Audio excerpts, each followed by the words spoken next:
बंद कर दो।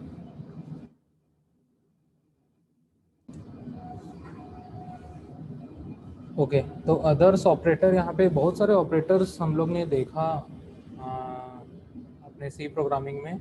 वैसे ही यहाँ पे कुछ अलग ऑपरेटर भी होते हैं, कुछ छोटे छोटे ऑपरेटर्स जो होते हैं जो एक छोटा सा टास्क परफॉर्म करते हैं। ठीक है।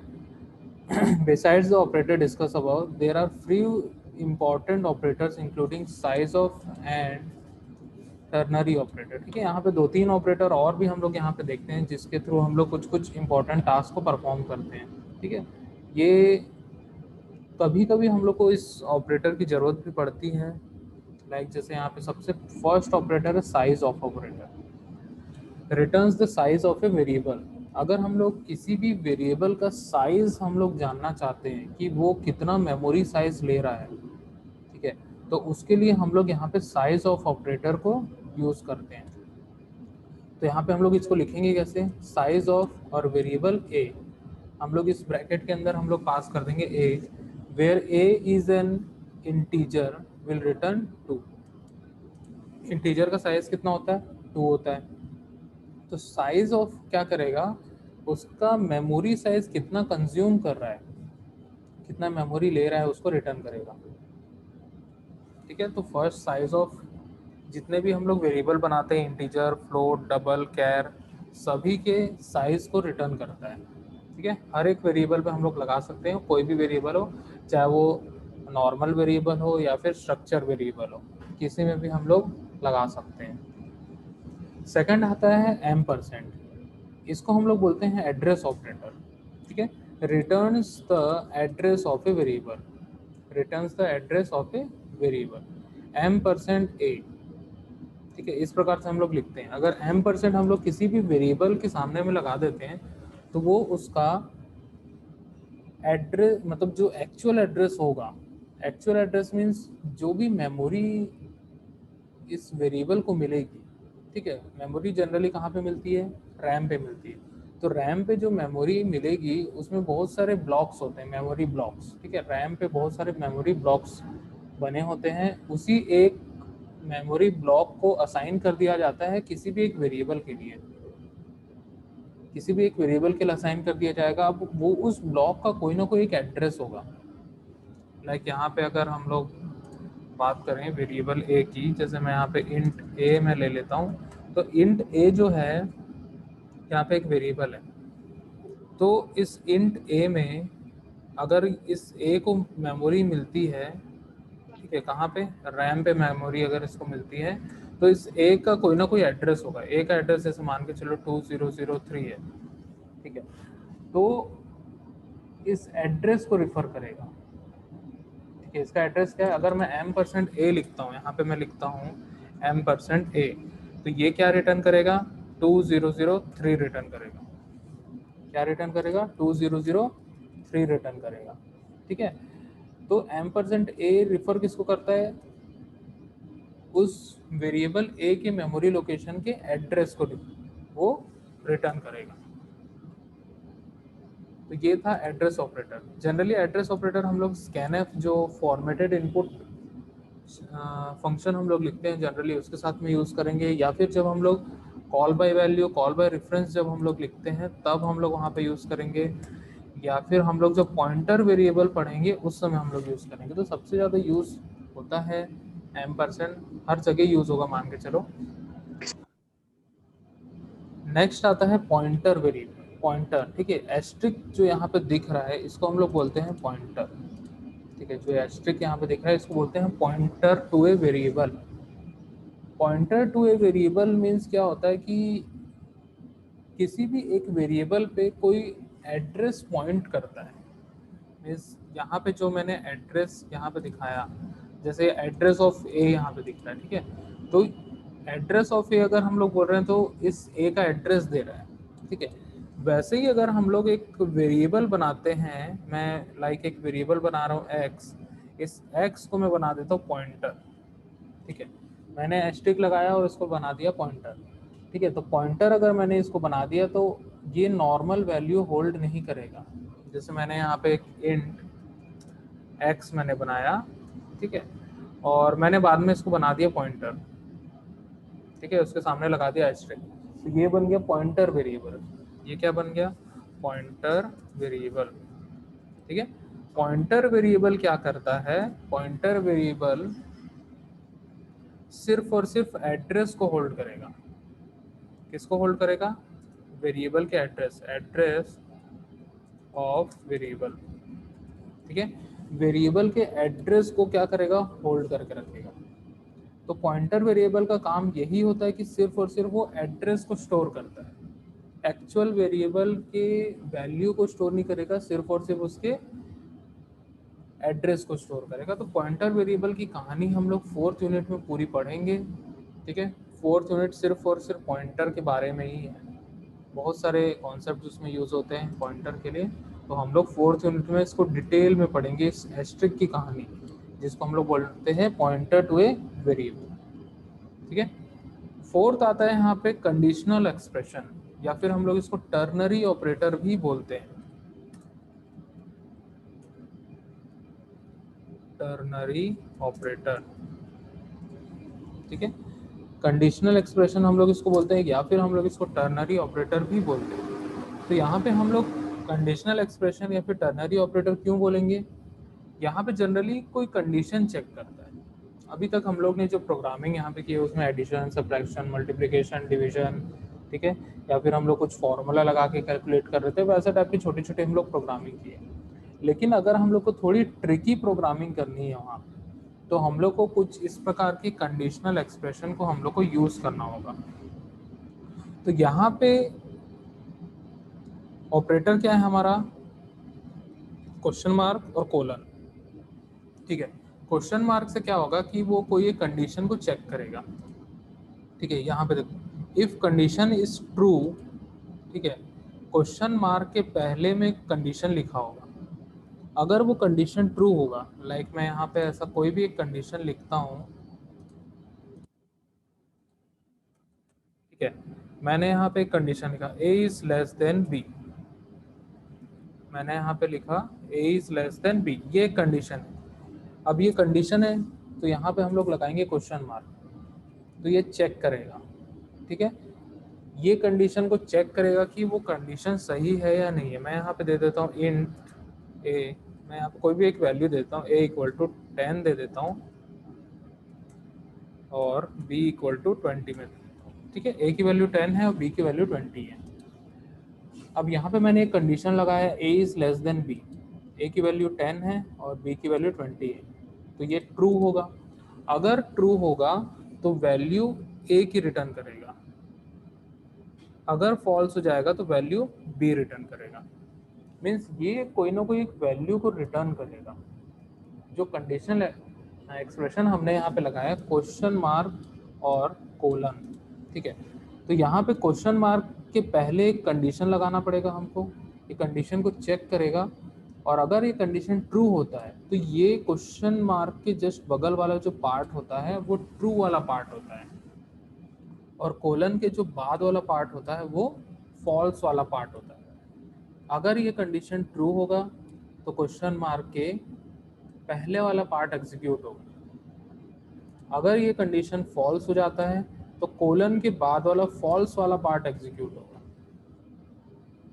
ठीक है, तो ये एक्सप्रेशन कोई एक वैल्यू को रिटर्न करेगा, ये एक्सप्रेशन को एक वैल्यू को रिटर्न करेगा। या तो a की वैल्यू अगर ट्रू होगा तो a की वैल्यू रिटर्न करेगा, अगर फॉल्स होगा तो b वैल्यू रिटर्न करेगा।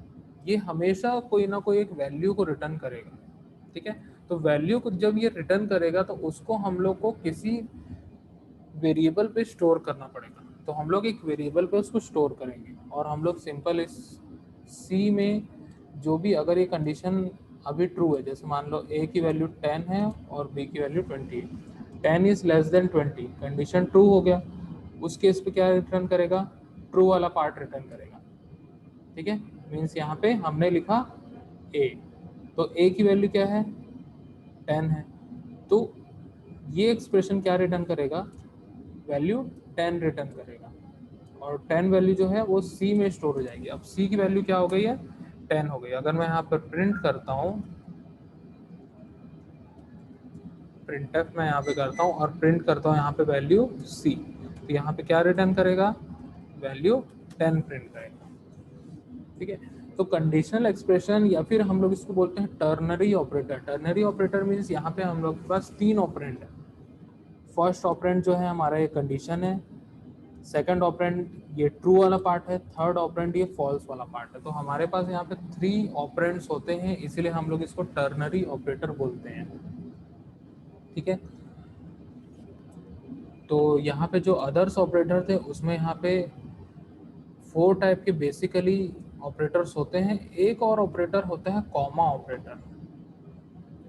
कॉमा ऑपरेटर जो होता है, जनरली हम लोग किसी भी वेरिएबल को सेपरेट करने के लिए या फिर हम लोग प्रिंटफ में यूज़ करते हैं या स्कैनफ में हम लोग यूज़ करते हैं, तो वहाँ पे हम लोग कॉमा को यूज़ करते हैं। तो कॉमा भी एक ऑपरेटर होता है। जनरली किसी भी 2 ऑपरेंड को सेपरेट करना है या किसी पैरामीटर्स को सेपरेट करना है, तो सेपरेट करने के लिए हम लोग वहाँ पे कॉमा ऑपरेटर का यूज़ करते हैं। देखिए यहाँ पे comma operator are use to link related expression together. ठीक है, तो 2 एक्सप्रेशन है, अगर हम लोग उसको साथ में यूज़ करते हैं तो उस केस में हम लोग क्या कर सकते हैं, उसको कॉमा से सेपरेट कर सकते हैं। ठीक है, तो कॉमा कुछ बहुत बड़ा ऑपरेटर नहीं है। जनरली हम लोग किसी भी, जैसे यहाँ पे हम लोग वेरिएबल बनाते हैं तो ए वेरिएबल अलग है, सी वेरिएबल अलग है, दोनों को अगर हम लोग को सेपरेट करना है तो हम लोग क्या कर दिए, दोनों के बीच में कॉमा लगा दिए। ठीक है, फिर उसके बाद c इक्वल टू 5 से इनिशलाइज कर दिए, फिर कॉमा लगाया, फिर d। तो इससे ये पता चल रहा है कि a वेरिएबल अलग है, c वेरिएबल अलग है और d वेरिएबल अलग है। तो इस प्रकार से हम लोग उसको सेपरेट कर दिए, अलग अलग कर दिए। तो उसी लिए ही यहाँ पे हम लोग कॉमा ऑपरेटर का यूज करते हैं।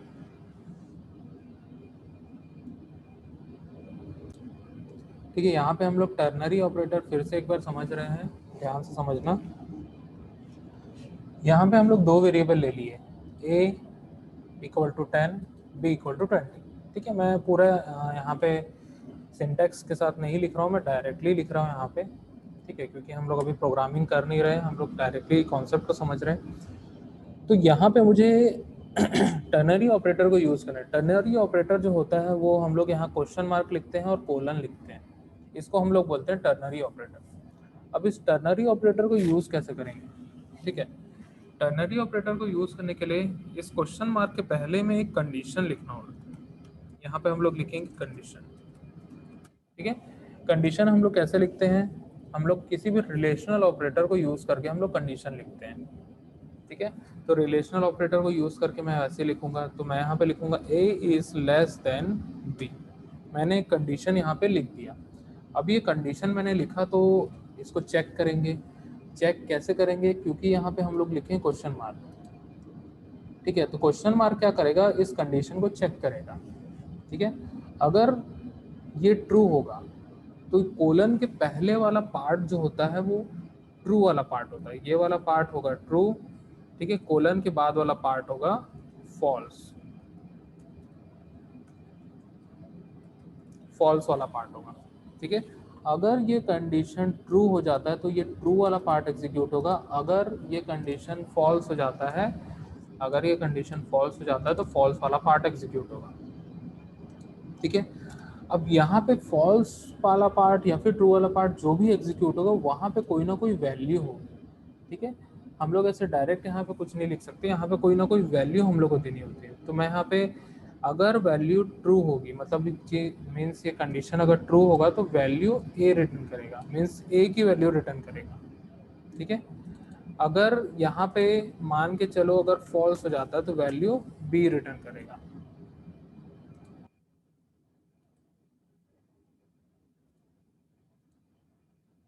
ठीक है, तो इस प्रकार से पूरा डिपेंड करता है इस कंडीशन पे। कंडीशन चेक करेगा, क्वेश्चन मार्क लगा है, मीन्स हम लोग इसको शॉर्ट में लिख दिए हैं यहाँ पे। ठीक है, सबसे पहले कंडीशन चेक करेगा।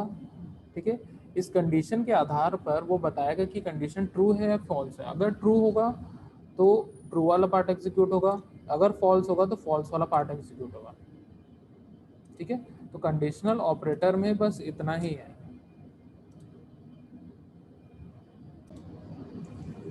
The size of is a unary operator that returns the size of data। ठीक है, साइज ऑफ ऑपरेटर क्या होता है? यूनरी ऑपरेटर होता है। यूनरी ऑपरेटर मीन्स किसी सिंगल ऑपरेंड पे काम करता है, इसीलिए हम लोग उसको बोलते हैं यूनरी ऑपरेटर। ठीक है, तो हमने यहाँ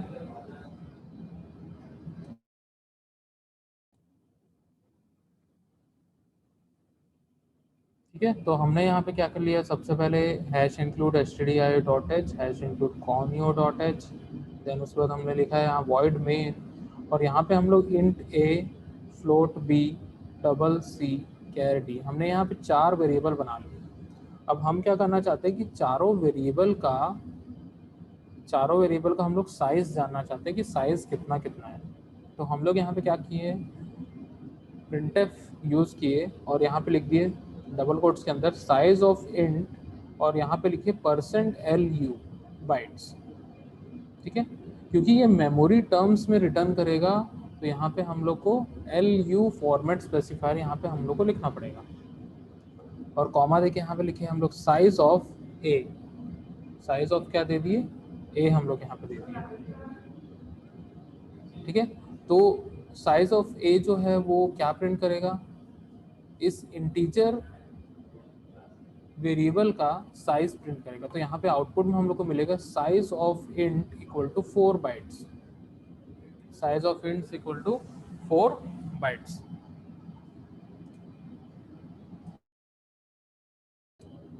साइज ऑफ फ्लोट यहाँ पे लिखे हमने %lu बाइट्स। ठीक है, साइज ऑफ बी, बी किस टाइप का है?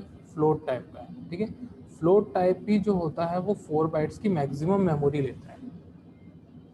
ठीक है, तो यहाँ पे भी रिटर्न किया size of float equal to 4 bytes. ठीक है, देन उसके बाद size of double equal to %lu bytes. Then उसके बाद कॉमा देके यहाँ पे हम लोग लिखे साइज ऑफ सी, सी किस टाइप का है? डबल टाइप का है। तो हम लोग यहाँ पे डबल जो होता है इंट और फ्लोट का जस्ट डबल लेता है साइज। ठीक है, साइज उसका बड़ा होता है, तो यहाँ पे वो 8 बाइट्स रिटर्न करेगा, 8 बाइट्स रिटर्न करेगा। ठीक है, नेक्स्ट आता है साइज ऑफ कैर। ठीक है, इक्वल टू lu बाइट, और यहाँ हम लोग ने कॉमा देके क्या लिख दिया? Size of D. डी किस टाइप का है? कैरेक्टर टाइप का है। तो कैरेक्टर जो होता है वो 1 बाइट की मेमोरी लेता है। मैक्सिमम मेमोरी कितनी लेगी? 1 बाइट का मेमोरी साइज लेगा। तो हम लोग का आउटपुट में क्या आएगा? Size of char equal to 1 byte. ठीक है, तो साइज ऑफ ऑपरेटर हम लोग इस प्रकार से यूज़ करते हैं, और हम लोग हर एक वेरिएबल में अप्लाई कर सकते हैं कि वो वेरिएबल कितना साइज कंज्यूम कर रहा है, वो हम लोग जान सकते हैं।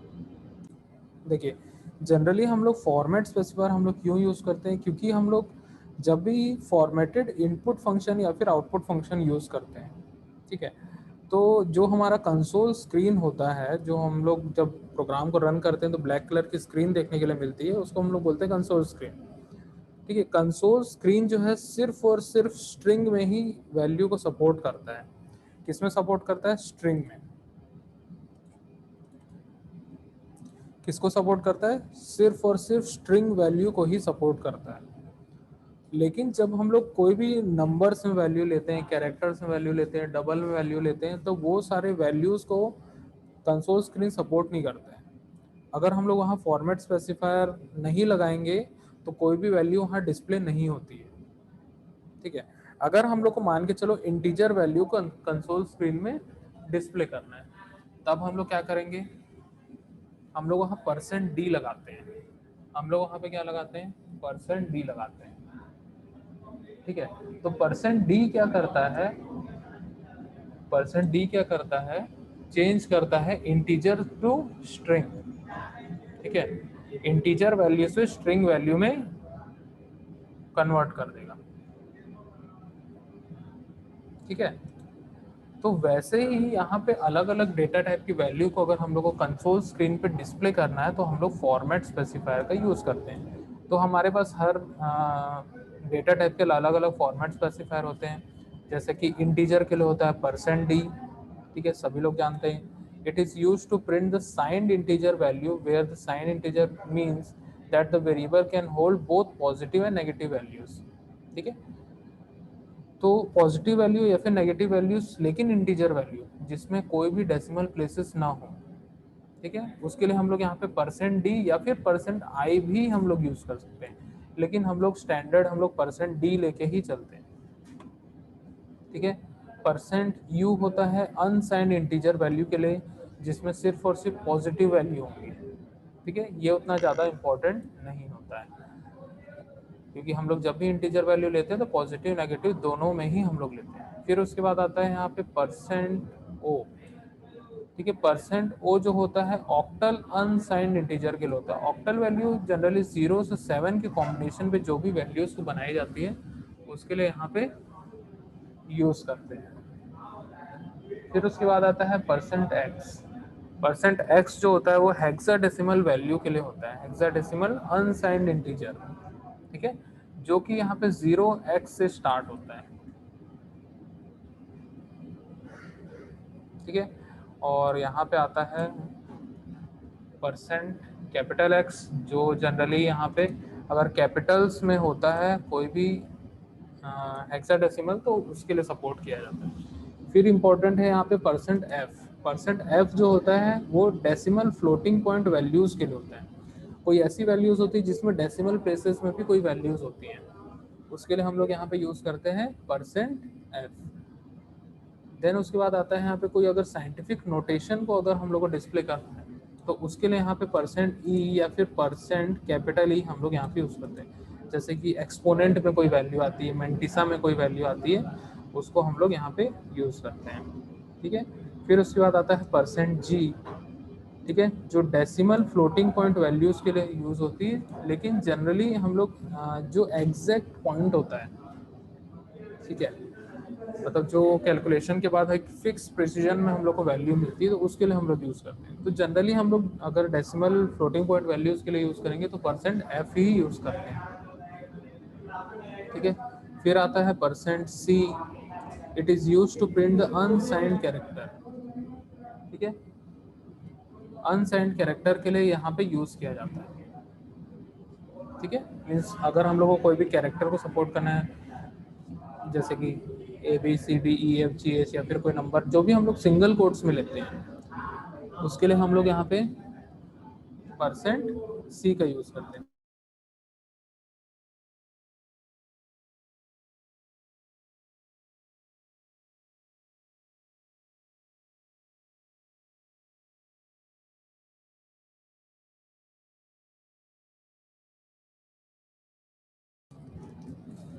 ठीक है, नेक्स्ट आता है यहाँ पे %s। It is use to print the strings. ठीक है, स्ट्रिंग वैल्यू अगर हम लोग को प्रिंट करना है तो हम लोग उसको क्या करते हैं %s में लेते हैं। ठीक है, तो यहाँ पे जो मेन इंपॉर्टेंट यहाँ पे दिया हुआ है जैसे कि %d और %i हम लोग इंटीजर के लिए यूज़ करते हैं, %f जो है फ्लोट के लिए यूज़ करते हैं, %c जो है हम लोग कैरेक्टर के लिए यूज़ करते हैं, %s जो है स्ट्रिंग के लिए यूज़ करते हैं, और लास्ट में %ld जो लॉन्ग साइंड इंटीजर वैल्यू के लिए हम लोग यहाँ पे यूज़ करते हैं।